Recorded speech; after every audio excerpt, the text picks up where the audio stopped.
Wakati huo Machi 15 mwaka 2026 saa 4:45 za asubuhi huko katika eneo la Uyole sokoni jijini Mbeya, kundi la wananchi waliojichukulia sheria mkononi walizingira watu wanaodaiwa kuwa ni wahalifu wanaojihusisha na matukio ya uporaji na upigaji nondo majira ya usiku, ambao walikuwa wamejificha ndani ya nyumba mojawapo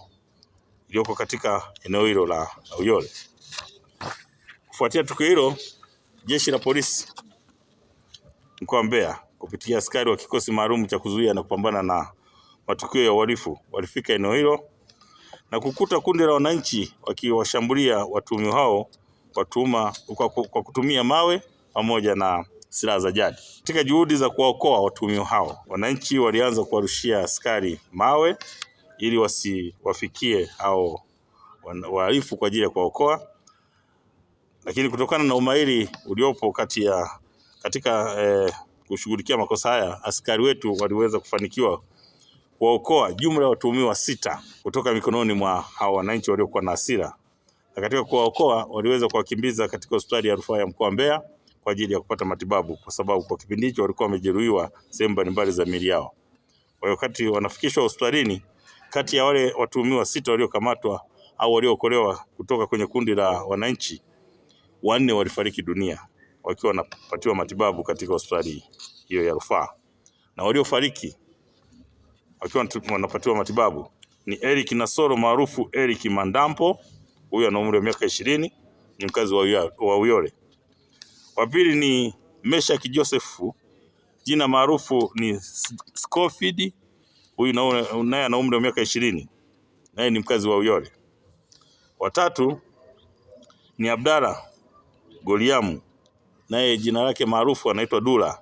na umri wa miaka 20 na ni mkazi wa Sakarani. Na wanne ni Asajile Isaac mwenye umri wa miaka 25, ni mkazi wa sokoni Kingani. Aidha, watuhumiwa wengine 2 waliokuwa wamepata majeraha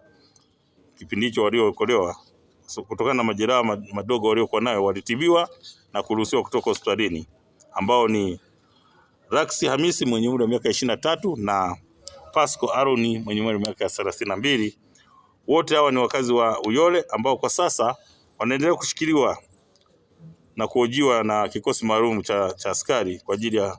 kupata ushahidi muhimu ambao utawaunganisha na baadaye waweze kufikishwa mahakamani kwa ajili ya kujibu tuhuma hizi ambazo tumezitaja za kuvamia watu na kuwapiga nondo, wakata mapanga na kufanya uvunjaji na kuiba mali zao. Kwa hiyo katika mahojiano ya awali na watuhumiwa hawa ambao wamenusurika, ambao tunasema tunao katika vituo vyetu vya polisi, walionusurika kuuawa na wananchi, wanakiri kuhusika katika matukio kadhaa ya uhalifu yaliyotokea katika mkoa wetu wa Mbeya na jiji la Mbeya kwa ujumla, na wametaja matukio hayo na wameonyesha maeneo ambako walikwenda kufanya uhalifu huo wakiwa na wenzao ambao tayari wamekwisha fariki sasa, na wametaja kwamba walihusika katika matukio ya unyang'anyi wa kutumia silaha, matukio ya mauaji na uvunjaji, pamoja na kujeruhi baadhi ya wananchi ambao wako hospitalini, wengine wanaendelea kupata matibabu, lakini wengine wamekwisha ruhusiwa na wanaendelea na matibabu ili kupata nafuu ya majeraha ambayo waliyapata. Kwa hiyo watuhumiwa ambao tunao wanakiri kufanya matukio ya uhalifu maeneo ya Isyesye, Iganzo, Hangaya, Mangaveta, Iromba na Uyole. Ndio maana mtaona watuhumiwa hawa ambao walishambuliwa na wananchi walikuwa maeneo ya Uyole, na matokeo yake ni kwamba wananchi wameshatoa taarifa na tumekwisha baadhi walishakamatwa wakafikishwa kwenye vyombo vya sheria, lakini kutokana na taratibu za kimahakama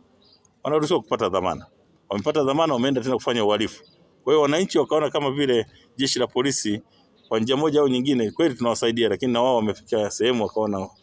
sasa wachukue sheria mkononi, japo ambalo pia na sisi tunalikataza, lakini tunaendelea kuhimiza watu wasijichukulie sheria mkononi, waache sheria ichukue mkondo wake. Lakini kwa sababu hawa watuhumiwa wanajirudia,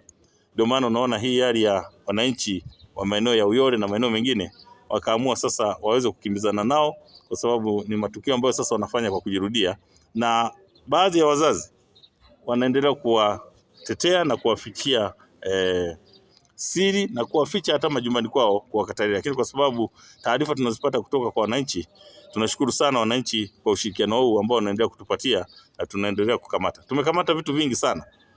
kwa ushirikiano wa wananchi, na baadhi ya watuhumiwa ambao tunao wameweza kutuonyesha, na kuna baadhi ya watu wanajipatia mali hizi,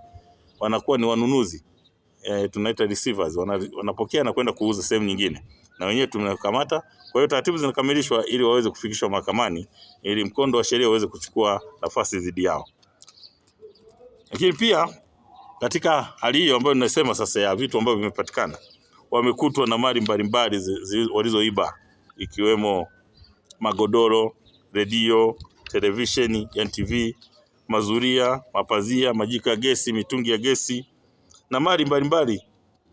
ambazo ni za wananchi. Nyingine ni za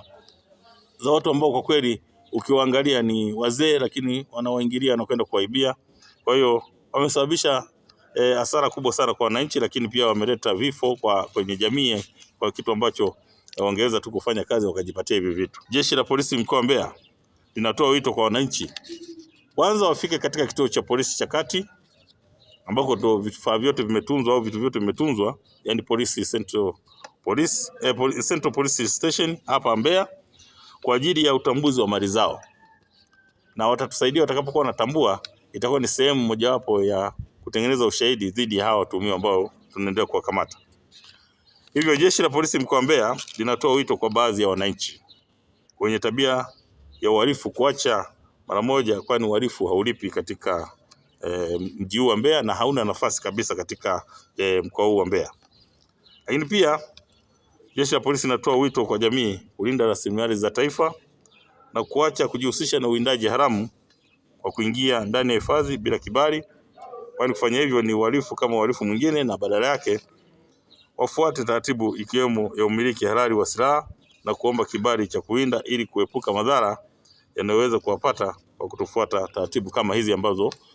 tumechukua taratibu sasa za kuwakamata watu ambao wanaingia hifadhini na kuwinda bila kibali, lakini pia wanaangamiza